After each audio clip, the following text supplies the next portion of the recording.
August of 479 BC, a Spartan warrior named Aristodemus stood in formation with 10,000 of his brothers on a plain near Plataea in Greece, and his hands shook violently, not from fear, but from rage that had been building for exactly 365 days, because 1 year earlier he had stood at Thermopylae with King Leonidas and 300 Spartans, and he had watched them die in a narrow mountain pass while he was sent away with an eye infection.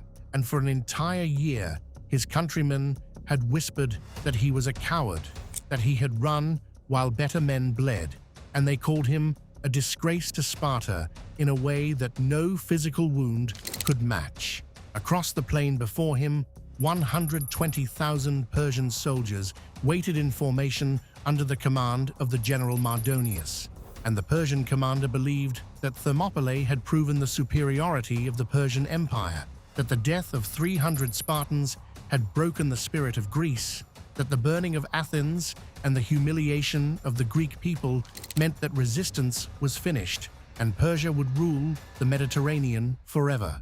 But Mardonius had made a catastrophic miscalculation because he did not understand that killing 300 Spartans does not eliminate the threat posed by Sparta. It multiplies that threat. It transforms it into something far more dangerous than any military force. It transforms it into a blood debt that must be paid, and every single one of the 10,000 Spartans standing on that plain today was fighting for brothers who had died screaming in a mountain pass while the Persian king watched and laughed. And this was not a battle in the conventional sense, but rather an act of vengeance, so comprehensive and so complete that it would reshape the future of the entire Mediterranean world. To understand the fury that drove the Spartans at Plataea, it is necessary to understand what the year after Thermopylae had felt like for the Greek people, because in 480 BC, after King Leonidas fell in the mountain pass and the Persians broke through the Greek defensive line, the Persian king Xerxes did not simply win a military victory, he humiliated the entire Greek civilization by marching his army directly to Athens and burning the city to the ground. The Parthenon was destroyed, the temples were reduced to rubble, the homes of thousands of families were consumed by flames, and Greek refugees watched from ships as smoke rose from their ancestral city, while Xerxes sat on a throne on a nearby hill and watched the destruction with satisfaction, deliberately ensuring that the Greek people would witness their own annihilation so they would understand that resistance against the Persian Empire was utterly pointless. But Xerxes made one critical mistake in the moment of his greatest triumph, because he assumed that destroying Athens meant destroying all of Greece, and he left his general Mardonius with 120,000 soldiers to finish the conquest while he sailed back to Persia with the rest of his army to celebrate his victory at home. And this single decision would prove to be the fatal error that cost Persia everything and transformed a conquered people into an instrument of vengeance. The Greeks did not surrender after the destruction of Athens. They regrouped and they united, and city-states that had fought each other for centuries put aside their ancient hatreds and formed an alliance because Persia had given them something more powerful than their old rivalries, a common enemy and a shared trauma, and an overwhelming desire for revenge that transcended every previous conflict. Athens and Sparta, which had been bitter rivals for generations, now stood together, and Corinth and Megara and Plataea itself, all the cities that had been humiliated by Persian invasion, came together under the leadership of Pausanias, the nephew of King Leonidas, the man whose uncle had died at Thermopylae with his body desecrated by Xerxes, beheaded and crucified, and put on display like a trophy for the entire world to see. By the summer of 479 BC, the largest Greek force ever assembled gathered near Plataea, 110,000 men with 10,000 Spartans at the core, warriors in full battle armor wearing red cloaks and bronze helmets with lambda shields that gleamed in the Mediterranean sun. and they marched in perfect formation, singing hymns to Ares, the god of war, while Mardonius watched them approach and laughed, because he had seen Greeks run at Thermopylae when the immortals charged. He had watched them scatter and break and flee in panic, and he was confident that these Greeks would prove equally cowardly. For 11 days, the two armies faced each other across the Asopus River, with the Greek army positioned on high ground near Plataea and the Persian forces stretched across the plain below. And Mardonius grew increasingly frustrated with each passing day because the Greeks would not attack. They simply stood in formation, disciplined and patient, and waiting for the moment when the Persians would make a mistake. The Spartan warriors stood motionless for hours without moving, their legendary training allowing them to remain stationary for entire days if necessary, while other Greek soldiers fidgeted and complained and grew restless in the heat. But the Spartans stood like statues made of bronze, breathing slowly and methodically, waiting for the order to advance. Mardonius tried everything to provoke the Greeks into attacking. He sent cavalry to harass their supply lines and cut off their access to food and water. He poisoned their water sources, so the men grew thirsty and desperate. He killed Greek scouts and left their bodies where the army could see them rotting in the sun. He did everything in his power to goad them into a reckless assault that would allow his overwhelming numbers to crush them in the open plain. But the Greeks held their position and did not move, and the discipline required to stand still while being harassed and provoked was arguably as impressive as the discipline required to charge into battle.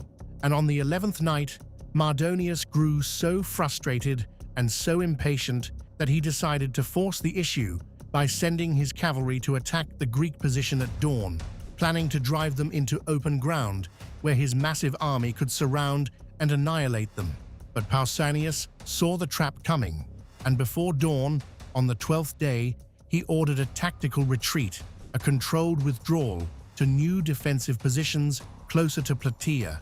And in the darkness, the Greek army began to move, but the retreat was deliberately chaotic, with some units moving faster than others, and some getting lost in the darkness.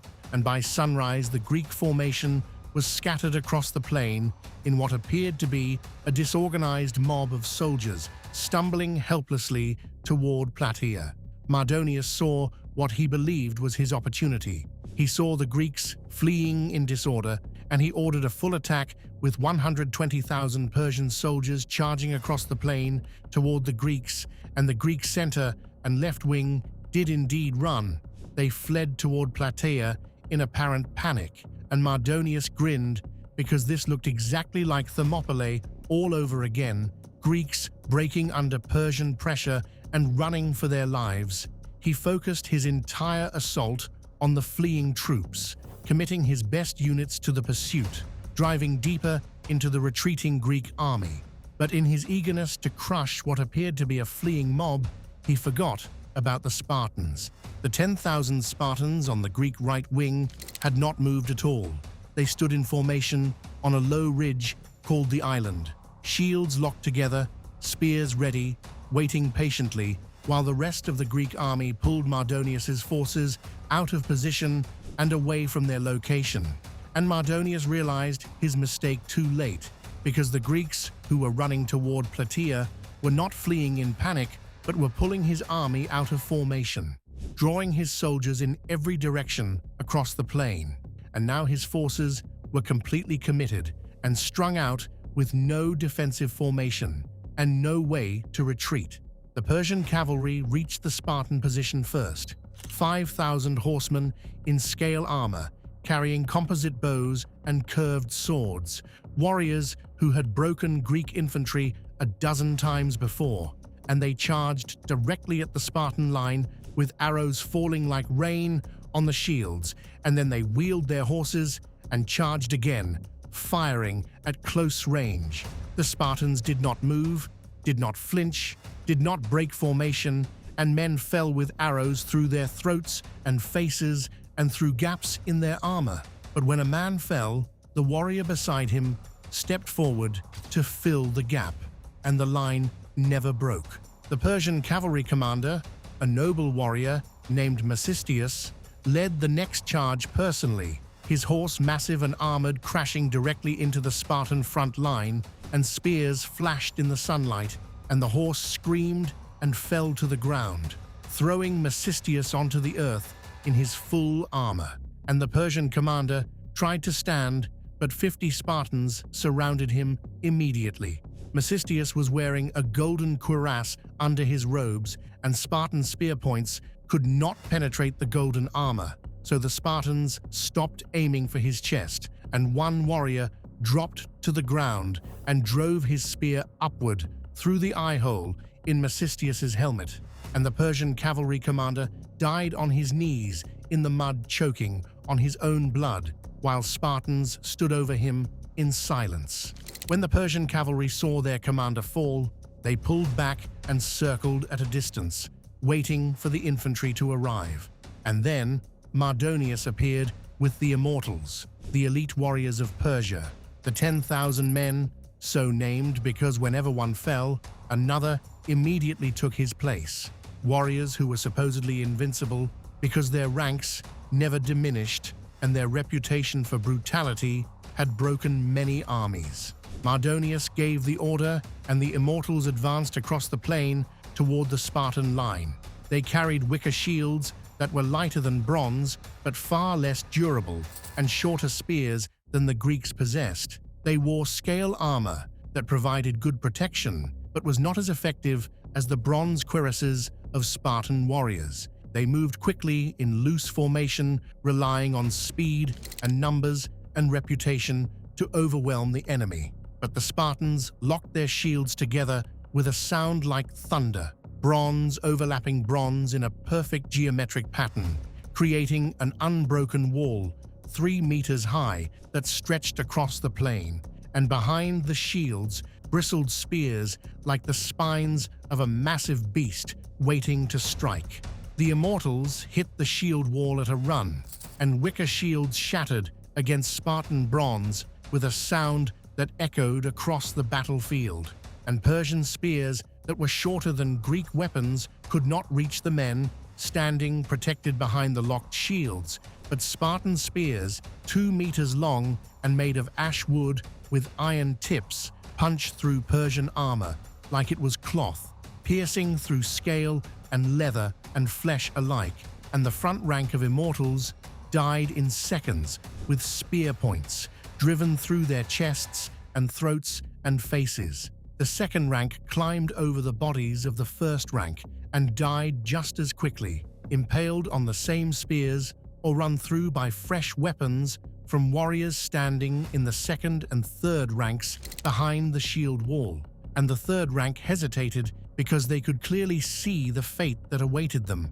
But Mardonius screamed orders, and more immortals poured forward, throwing themselves at the shield wall, trying to break it through sheer weight of numbers. Men in the front were crushed against the Spartan shields by the pressure of troops behind them.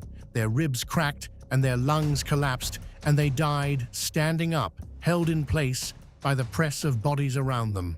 And Spartan spears rose and fell with methodical efficiency, every thrust aimed to kill, targeting throats and faces and groins wherever the armor did not cover. And this was not the dramatic flourishing of skilled swordsmen, but rather industrial-scale killing refined into a precise science. The Spartans did not waste energy on wild swings or dramatic maneuvers. They simply thrust their spears and withdrew them and thrust again, a repetitive rhythm of killing that continued unbroken as the Persians threw themselves at the wall. And then Mardonius made his final and fatal mistake. He personally led a charge into the center of the fighting, trying to inspire his men through his own courage, hoping that his presence would break the Spartan line. But a warrior named Aristodemus fighting in the front rank saw the Persian general, saw the gold-trimmed armor and the towering helmet and the white horse, and he threw his spear with all the strength in his body. The spear hit Mardonius directly in the head, and the Persian commander fell from his horse dead before he touched the ground. And when the immortals saw their general fall, they broke. The invincible warriors turned and ran, And when they ran, the rest of the Persian army saw the immortals fleeing from Spartans, saw the elite unit that was supposed to be invincible broken and running, and panic spread like fire through the entire Persian force. 120,000 Persian soldiers began running toward their fortified camp, a massive structure surrounded by wooden walls, tall and thick and studded with towers, designed to hold off a siege if necessary, and the Persians thought that if they could reach the camp, they would be safe, but they were wrong. The first Persians reached the gates and poured inside, hundreds of men shoving through narrow openings and trampling the wounded, and the Spartans were right behind them, hitting the wooden walls and not slowing down, using their shields as battering rams, smashing through the wooden barriers, tearing planks apart with their bare hands, climbing over the walls and dropping into the camp on the other side. Inside the Persian camp, it became a slaughter on a scale that defied description or understanding. Persians were packed together in the confined space, unable to form proper battle formations because there was no room to maneuver, unable to use their cavalry because the narrow passages did not permit mounted warriors to charge effectively, unable to retreat because the gates were blocked by their own soldiers, and unable to fight effectively because the Spartans controlled the ground and dominated every approach. Spartans moved through them in formation, shields locked together, spears thrusting in a coordinated rhythm that seemed almost mechanical in its precision, advancing like a machine that could not be stopped and could not be deterred, killing everything in front of them without mercy or hesitation. And the Persians who tried to stand and fight died quickly, while the ones who tried to run were cut down from behind. The other Greek forces arrived and joined the assault. Athenians and Corinthians and Megarians, every city-state that had been humiliated by Persia, came to collect their blood debt, came to avenge the burning of their homes and the deaths of their citizens, and the Persians fought desperately, throwing stones from the towers and shooting arrows until their quivers were completely empty, and fighting with swords and spears and cooking knives, and their bare hands clawing at Greek warriors trying to drag them down. But it did not matter how desperately they fought, because the Greeks just kept coming, wave after wave, fresh warriors replacing tired ones, and the Persians were trapped and surrounded with nowhere to run and no possibility of escape. Herodotus, the historian, recorded the casualty numbers from the battle and from the slaughter in the camp of 120,000 Persian soldiers. Only 43,000 escaped, 77,000 died, and that number was not a battle casualty count. It was an extermination, and among the 77,000 dead were the bodies of every single immortal who had marched against the Spartans. The unit that was supposed to never diminish was completely annihilated, and it would take Persia decades to rebuild the force. After the Battle of Plataea, Persia never invaded Greece again. Not in 479 BC, when the victory was fresh, not in 450 BC, when Persian power had recovered, not ever, because the empire that had conquered Egypt and Babylon and half of Asia Minor turned around and went home, convinced that Greece was too dangerous and too united to ever conquer, all because 10,000 Spartans had taught them a lesson that their 120,000 soldiers could never forget. Aristodemus, the warrior who had been called a coward for a year, who had been whispered about in shame in every corner of Sparta, who had carried the weight of survival while his brothers died, screaming in a mountain pass, he fought at Plataea with a fury that his commanders said was like watching a man possessed by something beyond human emotion, and he killed Persians with a relentlessness and a savagery that made even his fellow Spartans take notice and step back from the violence he unleashed. When the battle ended and the camp was secured, and the last Persian soldiers had either fled or fallen, Aristodemus walked among the bodies of the 77,000 dead and finally found the peace that had eluded him since the moment he was sent away from Thermopylae with his eye infection, because he had finally paid the blood debt. He had finally avenged his fallen brothers. He had finally proven that he was no coward but a true Spartan warrior, and his name would no longer be spoken with shame and whispers, but with honor and respect as one of the warriors who had saved Greece from Persian conquest. If you enjoyed this video, hit the like button and subscribe for more history content covering wars, revolutions, and events that shaped the modern world.